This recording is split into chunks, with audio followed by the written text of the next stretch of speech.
Greetings and welcome to Retention Chronicles, the podcast with learnings from expert e-commerce brands and partners. I'm your host, Mariah Parsons. If you're here, you're either on a quest for e-commerce enlightenment or you accidentally clicked the wrong link. Either way, I am thrilled you stumbled into our corner of the internet and I hope you'll stick around. We've got pearls of wisdom for everyone, whether you're running a multi-million-dollar business or simply just starting out on your entrepreneurial journey. Before we unleash the brilliance of today's guest, let's give a shout out to our podcast sponsor, Malomo.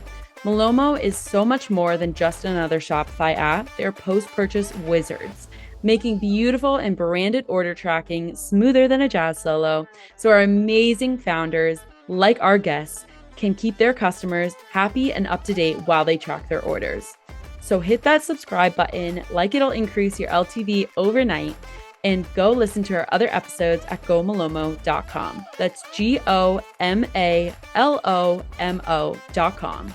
Get ready for insights, chuckles, and perhaps a profound realization or two with this newest episode of Retention Chronicles.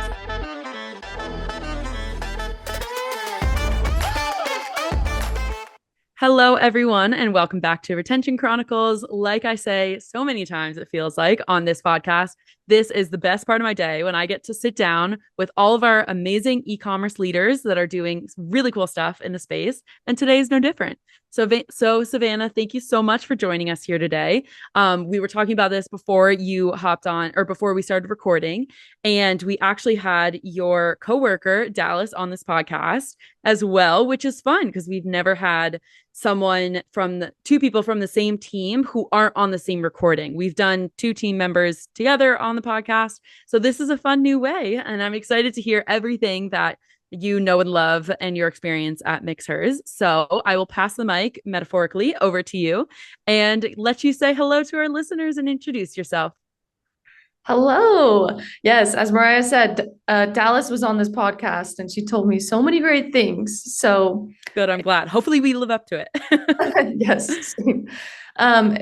It's great to be here. I'm Savannah. I'm from Mixhers. I have a background in actually marketing analytics, and then I worked in brand for a while. And then all of my interest in consumer insights and strategy and consumer behavior has kind of led to my involvement in customer experience, which has been really awesome. So yeah, I've been at Mixhers for about 2 years now. And for those who don't know, Mixhers is a hormone-friendly supplement brand made for women by women.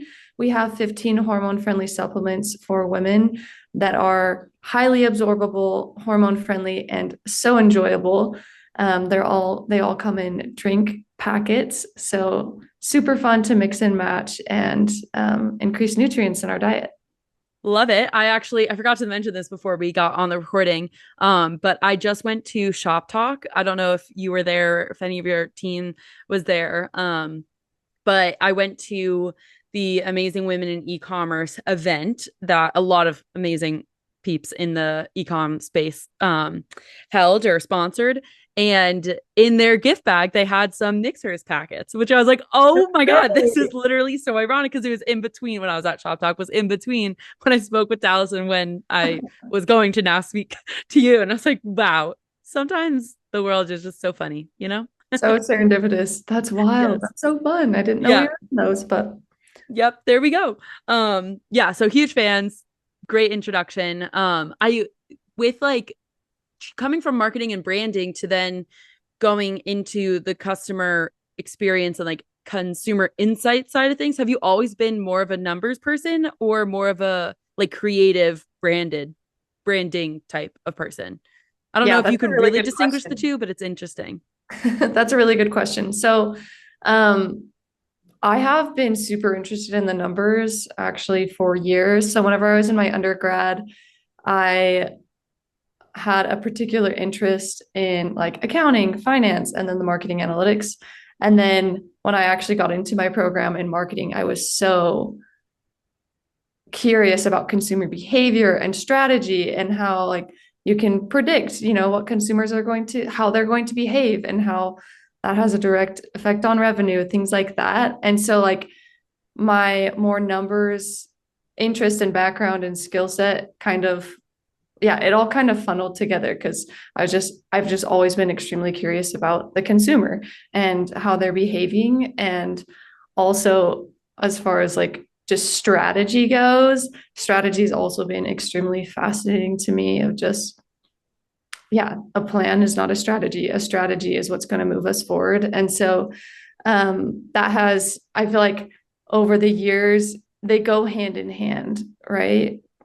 And so, Mhm. yeah, working on more of the forefront of the marketing side. And then I actually started on the marketing team here at Mixhers. And then, Ooh, like, okay. just my skill set in consumer behavior and consumer insights, just to kind of, it was a natural fit to kind of move into customer experience and kind of understanding because I was doing so much research on the market side of things of what's the market doing, what are the insights, what are the consumers demanding here, and then kind of closing that gap with our voice of customer and marrying the two to improve our business and to innovate in the ways that we need to stay relevant in the market. I love it. I'm super excited to dive into more of the like market insights and customers. And I think you can probably to some extent draw some generalizations of like what consumers are looking at right now, especially from, you know, the what you're considering from the brand side of things.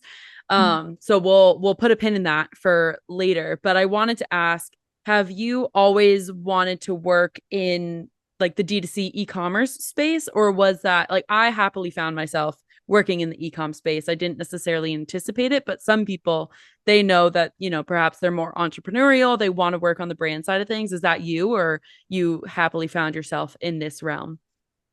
I would definitely say that I didn't know I would ever end up here. Mm-hmm. I think that's Like, most people, right? It kind of finds you. yeah, it was not E-commerce. my plan. Every day I'm surprising myself and my career is surprising me too. But yeah, no, I had explored a lot of different jobs, a lot of different routes, a lot of different things that I was curious in. And at least for me, I'm super interested in health and wellness and like I looked into medical and all of that. But as soon as I switched to business, at least in my degree, suddenly like I started to get a lot higher grades. Everything just made sense to me. It just makes business makes a lot more sense to me. Anyways, but that's why it's so fun to work for Mixers because it kind of marries the two. I'm super interested in health and wellness in my life and the impact that a dietary supplement can have on women's health. And so being able to do those two together has been really awesome. But yeah, no, I couldn't have predicted being here, but it just kind of evolved and compounded over time and it's been awesome. Yeah, I love it. That's actually another similarity we have in that I studied neuroscience, so I was on the pre-med track um and now find myself in marketing, which is been a blessing in disguise. And yeah, I still love health and wellness and very much focus on that more in my daily personal life.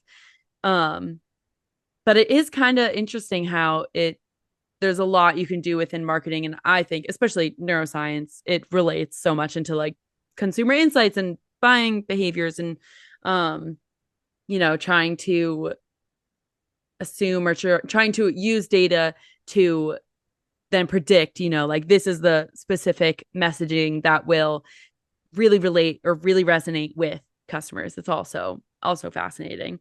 But Wow, for what a jump. yeah, definitely a jump. And I do not regret 1 second of it. So let's zoom out a little bit and go back to when you were just starting at Mixhers.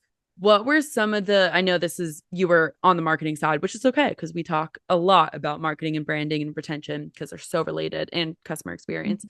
What were kind of your biggest focuses when you were starting out on the marketing side? And then I would love to parallel that with now, what are your biggest focuses on the customer experience side of things? Yeah, great question. Mixers is a growing company. When I came in, I mean, we've grown a ton in the past 2 years, but it is a while to look back and see where we've come. Mm-hmm. So when I came in, we were very reactive. We're trying to stay day to day with our plans, at least from a marketing perspective. We're making revenue, for monthly. And that has shifted. We are so much more forward thinking. We're planned Mm, way ahead. We are, I mean, this is a teaser, but love it. we're rebranding and it's launching in May, at the end of May. And it has been such a massive undertaking. So whenever I started on the marketing team, we, as a marketing team, we saw the need for this, and the current branding had gotten us, a few years. We've just skyrocketed in growth. But we were looking at it as branding that was capturing value and sustaining value in Utah, our home base. Mhm. But we wanted to zoom out and apply to all women everywhere, be a nationwide household brand. And so that kind of was the catalyst to the rebrand. And it's been almost 2 years of just this project going underway. But we thought, if this is the business goal and we really want to help more women, we need to look at our branding. And what does that have to do with the customer experience? Zoom out, fast forward, customer experience is literally every person on the team. Every single person on our team touches customer experience, because it's not just customer support. It's not just the experience in the packaging. It's literally every touch point with our brand, social, LinkedIn, everything has to do with customer experience. And so I found myself just collaborating with so many different people on the team cross-functionally. But yeah, it's been absolutely incredible to just like have that perspective on the marketing team and then take that full circle and apply it to our new branding. And we're seeing that through now, which has been really awesome. Yeah, that's so exciting. I'm always curious to hear more about a rebrand, just like the ins and outs of it a bit more. I know you're probably less so on the execution side of things now that you're more on the with the shift from marketing to CX. So I would rather chat about the notion of switching from being reactive to proactive. And I can relate to that on having spoken to many brands on this podcast, but then outside of them as well, with brands who are using Malomo in being proactive and using the order tracking page and proactively updating their customers Mhm. to of where their shipments are, Mhm. because as a consumer, I think we all relate. Like, we want to know where our stuff is. And so, was that something that you all were feeling from like every single team across the board of you want to shift from being more reactive and being able to plan out further in advance, um, in terms of like there was pain points along the way, or was it just because now you have a bigger team, you're able to execute more on a strategy, more of a long-term plan because you have a little bit more of a cushion while you're growing? We still run pretty lean. And I will say it was from those pain points that we were like, we can be functioning different and we can Mm-hmm. we're here to serve our customer and we need to solve these problems. So for us, planning ahead, like far, far and ahead, helps us to manage expectations of our customers. For example, we're a supplement company, so we have some formulas that are going to evolve. Women evolve, and Mixhers does too. We want to stay up to date with what we're putting in our bodies and what's best. And so, and adding more value for the same price, hopefully for customers. So, like things like that, operationally, for it to hit at a specific time and have it go over well with the customer. We're a subscription business. And so, like, they've had consistency with us month after month with their order, and having that change and making sure we've over communicated with the customer from email, SMS, all that we can do, to kind of notify the customer that these changes will be coming and they're positive and whatnot. That's something that we needed to get ahead of, and we weren't quite there. And we have made leaps and bounds of just, kind of syncing cross-functionally so much more often, and thinking ahead of like, what would the consumer think or what would they need? I always say that the consumer is the most important stakeholder in the company. And so We as CX, we represent the customer. And so being able to represent in those meetings, what would the customer need to feel comfortable and confident with this change that we're making as a business? Does it support the business or the customer? Can we support both? And thinking through those scenarios far in advance than whenever they actually hit the shelves or the website, things like that. Yeah. Yeah. I love the that saying of the customers are the biggest stakeholders in the business. Have you ever found, obviously, I think number one goal would be to have something when you're looking at a problem or a pain point to have something be both advantageous for a customer and for a business. But since you're in the role of really trying to advocate for the customer and the customer mindset and the customer's wants within Mixhers, have you ever found that, if there's a conflict between business and what a customer or customers would potentially want, how do you navigate, you know, as a team where you're gonna, I guess, land on a decision like that?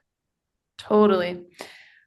I mean, this dives deeper into lifetime value of a customer and what we're willing to give for our loyal customers. Because we have customers that have been with us for 3+ years, purchasing mixers every single month.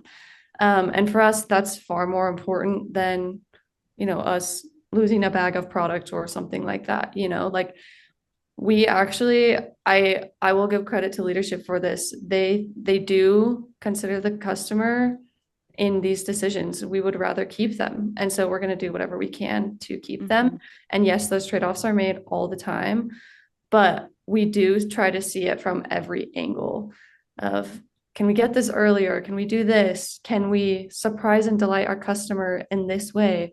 Oh, we're getting the shipment earlier. Let's just surprise them and give it to them a couple weeks earlier instead of, things like that. And yeah, I think that we do a good job at that. Yeah, yeah, I love that. Shout out great leadership teams. Malomo, I also feel that as well. Where our especially CS team always is thinking of, customers, and leadership very much is the same way. So love giving out shout outs where and when they're due. So let's, before we dive into perhaps some more of the tactical side of things, and this can be just generally, when you have a problem that you're trying to figure out, say it's, you're seeing a lot of customers are going in this general trend or XYZ problem, where are you looking in terms of trying to solve that problem? Are you looking at industry leaders? I love to see, what resources people are using and ask them on these chats, because I do think it's fascinating where people are pulling all their learnings from. Yeah, that's a great question. So, I'm thinking of a couple of different angles here. Yes, We can do them all. We can do a couple. we fill the well. We try to be inspired by the industry. And also, our consumer feedback is first and foremost where we're looking to know what we need to solve for and at what volume. And so, of course, like customer support, we have pretty robust ticketing and organization of customer feedback and product feedback. We're tracking that super closely. I read comments every single week, just trying to understand, why are people canceling their subscriptions? Why are people staying with us? These types of things. So we have a structure set in place for that. And then we're able to kind of analyze the volume of that and say, how can we innovate here? How can we, like, customers are saying they have too much product. Is that an issue with the product? Is that an issue with education? And then from there, we solve internally. We need to educate better expectations. For example, our product Her Time. This is actually pretty interesting. We were seeing high churn for Her Time, and then we saw that customers were saying that it wasn't working for them, but they were only using it while they were menstruating. However, that product is supposed to build up in your system and nourish your endocrine system. And the studies showed that the best results are after 3 cycles. So that was a little insight that we found from the customer. We put a sticker on the bags that says best results after 3 cycles. The churn has decreased significantly, and the volume of questions to customer support has drastically decreased. So first and foremost, the customer is where we we look for. Wow, that's really fascinating. Yeah, I've heard of gosh, who was it? It might have been Caraway. Yeah, I think it was Caraway. Like the pots and pans kitchenware brand. Mhm. And they saw a lot of consumers being upset because their pots and pans weren't like things were getting stuck on the pots and pans, and they weren't lasting, as they were supposed to. And from customer feedback, they saw that people were using really abrasive like steel wool or putting them in the dishwasher, where you're not supposed to do that with pots and pans because it very much wears away the non-stick properties that they put on the pan. So what they did is they started messaging more and put in, I believe it was a product insert, um and I actually think they also put it on their order tracking page of like care tips of like, hey, read this before you get your package. And then they saw a huge decrease in, um, well, increase in customer satisfaction, and then huge decrease in returns and exchanges and refunds because they had a warranty of, love it or get it back or whatever they called it.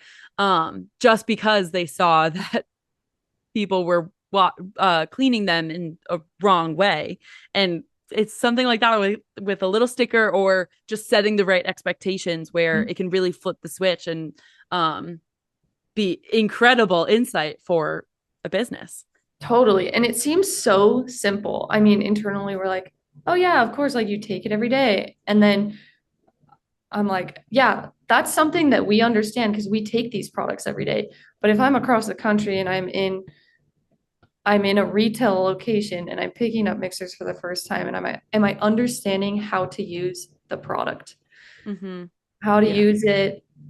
Yeah, it's just those funny things for the onboarding experience. We had another one where it was just customers complaining about products mixing and then, us Mm. trying a variety of different ways to mix. It's just a stick pack and you mix it with water. But we have been gifting our customers frothers now and then also instructing them to add ice after it's frothed. And Whoa. that is just, it seems so simple, but we have very specific directions that say mix with 8 to 12 ounces of water, froth, add ice, and like those complaints have gone down significantly as well. So just establishing expectations, onboarding in a proper way of just, we kind of get lost in the curse of knowledge sometimes of, oh yes, like Yep. this makes sense, this is intuitive, and you just nothing is intuitive, right? It's your product, you're the expert, but no one else is. So you need to teach it simply. Yeah, sometimes I feel like it's, yeah, when curse of knowledge of you're in it so much that you can't unsee the things right? And um it's it's a very it's a great practice to try your hardest of going through the process like everything, but there just are going to be assumptions that you make. And even if you don't know anything, you can look at two people that have never come across Mixhers before, and they can have totally different experiences, right? So it is a funny, fickle experience or problem to try and solve for, because inherently the e-commerce industry is great because you can personalize so much to each and every customer, but you're also trying to make bets and assumptions where you can, where it'll make sense to the masses of people, Mhm. which is not an easy balance to toe. No, nope, it's not. And yeah, we're not for everyone, everyone's not for us. And that's like, it's just, yeah, sifting through that to make sure we prioritize where The people we. that are for you. Yeah. I wanted to ask you, Savannah, so because you're so in tune with customer insights, and I feel like that is one of the biggest things that, all brands are preoccupied with, justifiably, right? What Mhm. are you seeing right now in 2024? We're just starting out Q2 and we're recording this. What are you seeing customers tend to what's their purchasing behavior? Has it changed kind of as you've been sitting in this seat, or has it been pretty consistent? I mean, for mixers specifically, yes, it has changed. I mean, the economy is changing. It's different than it was a couple of years ago. Um, but our loyal customers, their behavior is the same, right? We're not a luxury good to them, we're a necessity. And we've established ourselves in that value with those customers. And so it's just kind of using that brand champion to market to the swing group to then, continue to grow and retain customers. I love it. And then in terms of we've been talking about customer feedback and collecting that data, I'm assuming, can you walk us through kind of all the different touch points that you're gathering that insight from? I know you said you're reading comments a lot. I wonder if that gets overwhelming in terms of just seeing product and consumer feedback, seeing it every day. So I'd love to touch on that. And then, yeah, what touch points are you using to draw in that data? And is there certain ones that you've seen historically work better for Mixhers versus not? Yeah, that's a great question. I will touch on again, Mixers is a growing company, so we are extremely scrappy when it comes to consumer insights. Like we have some good resources, and then also just, asking questions. So for touch points, we have a lot of different areas where customers can provide feedback. One of them being a post-purchase survey, so they can tell us where they came from, how we could improve their experience at Mixers. We invite them to reach out to customer support, things like that. And those are kind of the more free-form responses that we have. And so that goes into a text analysis. We do a sentiment analysis and kind of understand the volume of those comments, as well as we use a program called Churn Buster. And so that helps us on the back end of why are customers canceling, and it gives us insight into both passive and active churn. And Interesting. within active churn, we have a myriad of different flows that customers can go into based off of the reason, excuse me, the reason that they've chosen. So they have like A, B, C, D reasons that they can choose, and then it populates a second question or an offer to retain them. And from there, we really dig into the customer feedback there. But then I also use a variety of different things, such as Qualtrics, if you've heard of Qualtrics. Yeah. Um, so I've set up a lot of feedback surveys for all of the products, actually, to just even help customers understand this is where I'm starting from, and I've been taking the product for 90 days, and like I'm taking a different survey. So we get some customer feedback there, as well as reviews. Like customers are always welcome to leave reviews. We have, thousands of reviews that we dig through, and we use that for insights as well. And so there are different areas for deflection and for insight, and we're getting a pulse on that pretty regularly.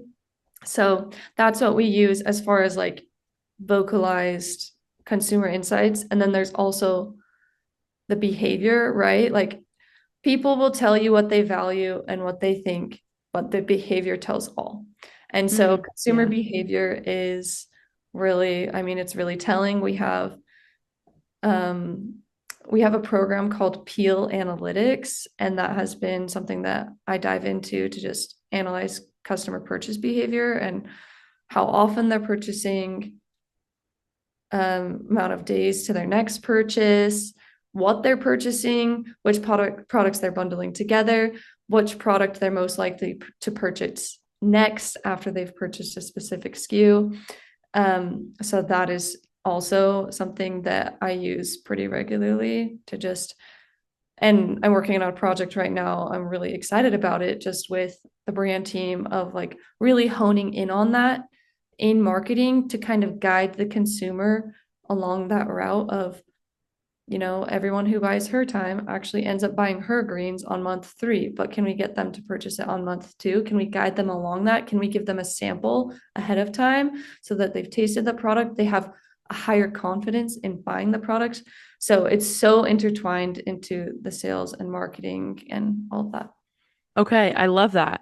So with then like all the ways that you're working with the customers to get their feedback, um and then trying, like you said, trying to guide a consumer along the pathway that you've seen, other people with similar purchasing behaviors have gone along to purchase. What was it, the example you gave? The Per time. her time. Okay, yes. Greens. Who are purchasing her time and then going on to her green, did you say? Yeah. Okay, wonderful. So I yeah. love all the names. It's so fits. It's so coded in like a DC brand that I absolutely adore it. Um, but one of the things that it was on a recent episode of Retention Chronicles that I was speaking with the founder of Pillow Cube, and he was saying that he learned like very early in the days of his company, um, he would give people the product, and then instead of asking them, how do you like it? And this was like family and friends, right? So they're going to be maybe a Oh, little bit, nice. yeah, they're going to be a little bit biased. He was asking them, instead of, do you like it?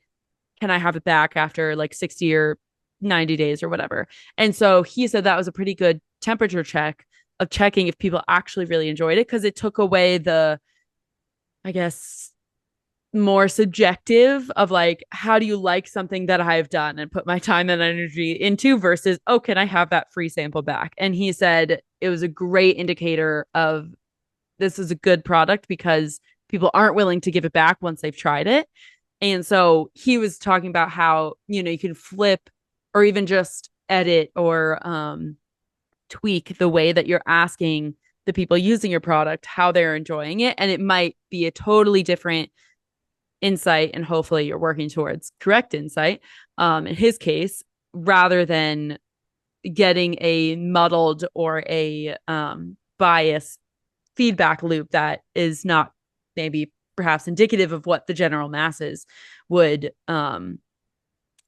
say. And so I love that you're using the parallels between similar customers to be able to predict, oh, can we give them a free sample of this, or can we, around XYZ time point, can we start to message around, oh, did you know we also have these other products that you may enjoy, and kind of comfort the purchasing process, which is a win-win for both people involved.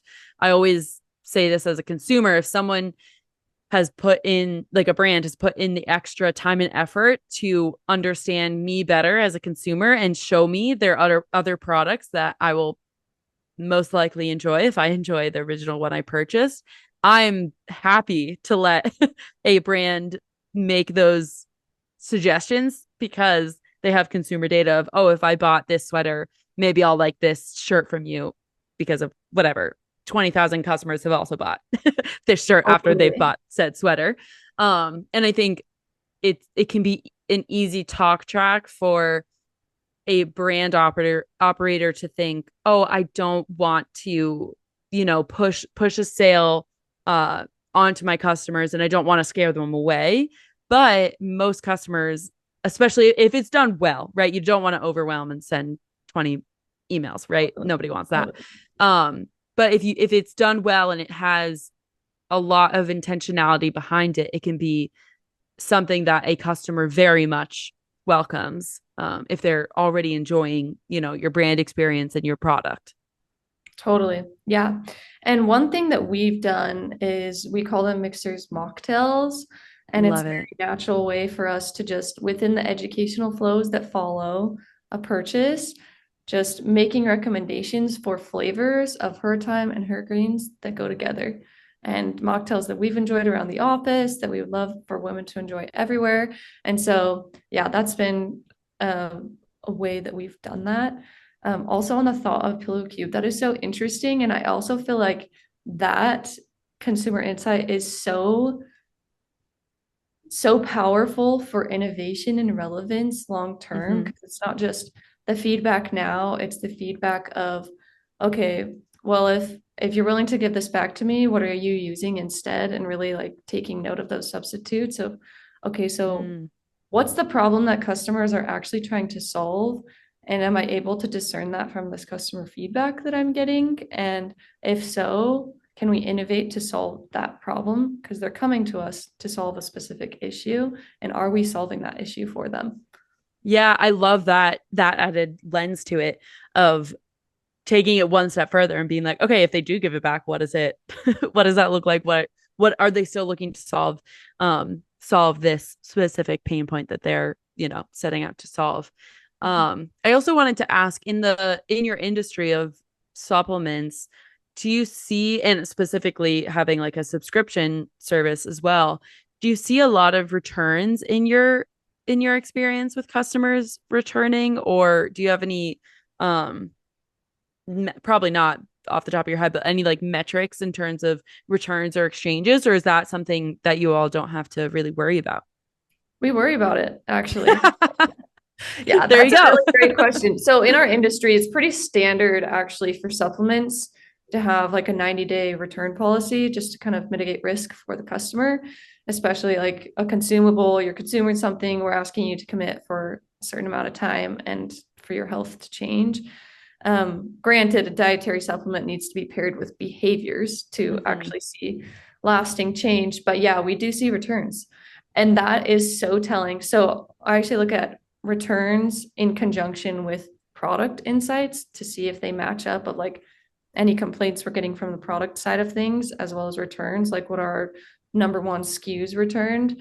And yeah, I mean, right now we're talking about a particular SKU about flavor complaints we're getting on the product side and it rising to the top of the returns. So that's a SKU on the question of, is this something that's benefiting the business long term, or is it providing a negative customer experience with enough customers that it's diluting the brand for these potential customers that might love all of our other SKUs, but they just don't like this flavor. So things like that. So yeah, absolutely. We look at returns, exchanges all the time. Yeah. Okay. Wonderful. It's always so fascinating because it does sometimes depend on the industry and, different products and expectations and, like AOV, right? If depending on AOV, there might be higher or lower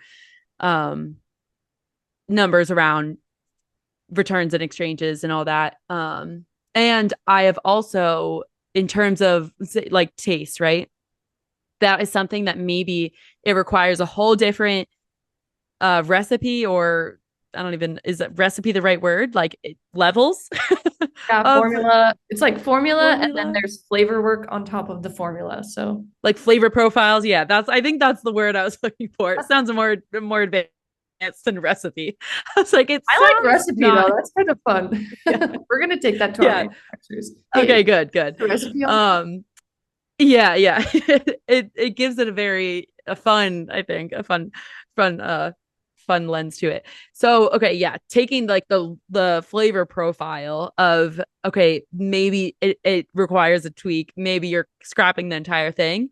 And that's something where I'm sure the product insights and the return insights, that's where you're gauging, okay, how big of a change might this be?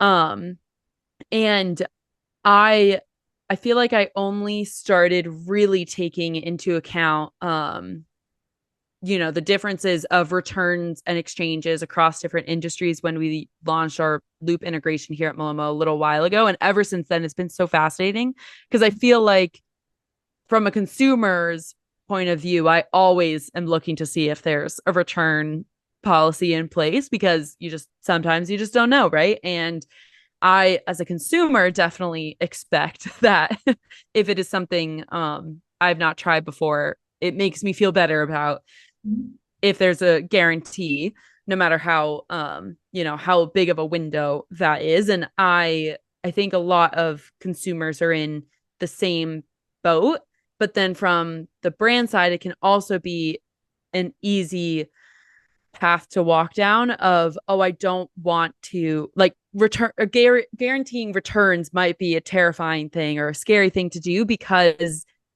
you're worried you're going to miss out on that revenue that if someone is returning with you. So is that a conversation at all that you all are ever worried about, or has it always been like, no, we are taking care of the customer first and foremost always, and we will, figure out the back end numbers when we need to.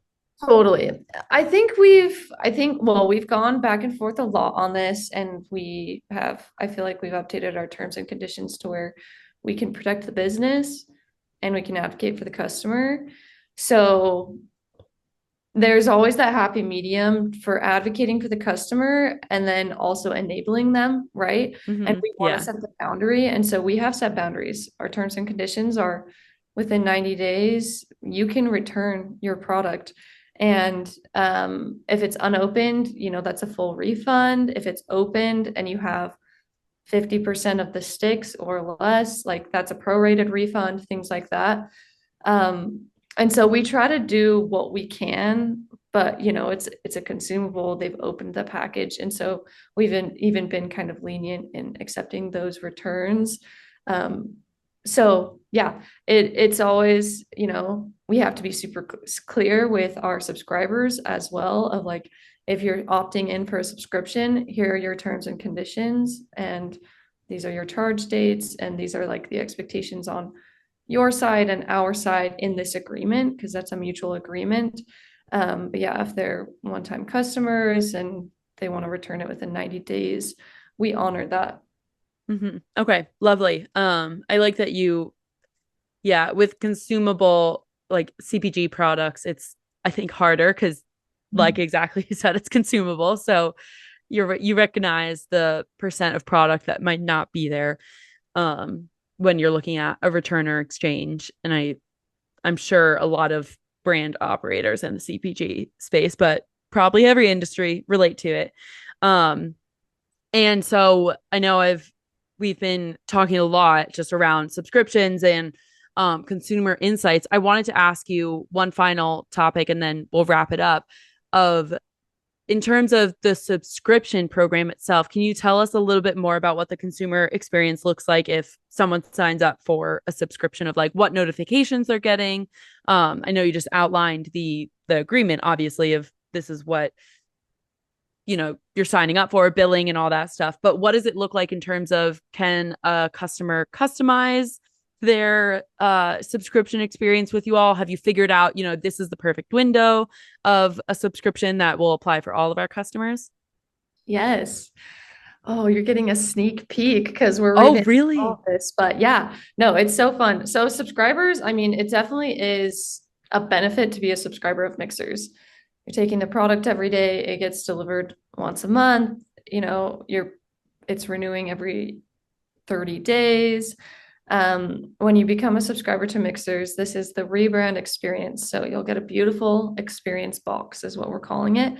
And historically, we've had bags of product, but we're switching to boxes. We're trying to be a lot more sustainable, and Mm-hmm. so we've got these more rigid boxes that are beautiful. They have magnets on them, so they can sit on your Ooh. shelf in your pantry really well and like all go together. You take off the top. And then within the customer portal, you can actually customize each subscription that's coming up. So you can choose 2 15 packs of different flavors, and you get those 2 refill cartons, and they go into your rigid box every single month. Oh. And then first time subscribers, they also receive like a pretty nice frother to also enhance that mixing experience for them, with a myriad of onboarding educational resources. And so we've got product flows per product that will educate the customer on how to use the product, when to use it, what to expect every 30, 60, 90 days. All of that comes in that experience as a subscriber. You save on shipping every month, you get a discount every month. So yeah, that's kind of the subscription experience. Yeah. Yeah, I love it. I love the kind of the more experiential side of like the unboxing of a product and especially something that is a subscription because you can, be excited for something and maybe it's part of your habit or your routine of, yeah, I get this, every 30 days I get to like put the refills back in the box and then get all excited about it. So I love that. You've given us so much to be excited about, some teasers here and there. I always like to try and round out the episodes by asking, is there anything else you wanted to share around what you all are doing, what you're excited about in this new year with Mixhers? Yeah, I am so excited for this year with Mixers. As I've mentioned a few times throughout, we've rebranded, and I feel like we really have positioned ourselves to have a lot of vibrance and color in our brand that we see in nature, but also marry that with the credibility that women want to see in their supplements. We have 100% natural, highly absorbable products. They're so clean. They're good for women. They are thoughtfully dosed. We have a chief product officer that worked in hormone health for decades before she formulated her time. That's helped thousands of women. And like, I kid you not, every single product, the more I learn about it from her, I am blown away at the thought she's put into women specifically to formulate the dosages, the amount of a specific ingredient, the absorption rate, the type of folic acid. We don't use folic acid. We use methylated folate, like things like that specifically for women. So we are just so excited to share more with women and make health more enjoyable, right? Like I was taking capsules for years and that's fun for a while, but Mixhers is such a more enjoyable way to get your nutrients, and I'm absorbing a lot more in a fun drink that tastes good instead of like taking 12 different supplements or some nasty herbs, things like that. So Mixhers has really is piloting Elevated. It sounds has like. elevated a new way to increase your nutrients in your diet and to supplement your evolution as a woman. So hopefully women out there can feel a little bit more joy just from taking Mixhers and that whole experience. We could all use a little bit more joy, right? A little bit more fun, happy little things, happy little wins in our days. So I love that. I can read the excitement on your face. I'm so excited to see the rebrand when it finally comes out. May 1st, you said, right? Or am I making that up? 28th. Oh, May 28th. Okay. It's coming. Exciting. It'll be so huge. I'll put it down on my day. I'll be sure to look out for the rebrand. But this has been so amazing. Thank you so much for taking the time to sit down with me. It's always, always, always so much fun. I hope you enjoyed it. And thank you to Dallas. Shout out Dallas.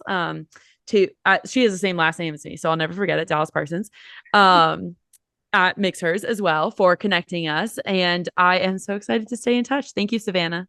Oh my gosh, you too. Thank you so much for having me. It was so great meeting you and getting to learn from you as well. Oh, good. That makes my day. Thank you. Thank you for that.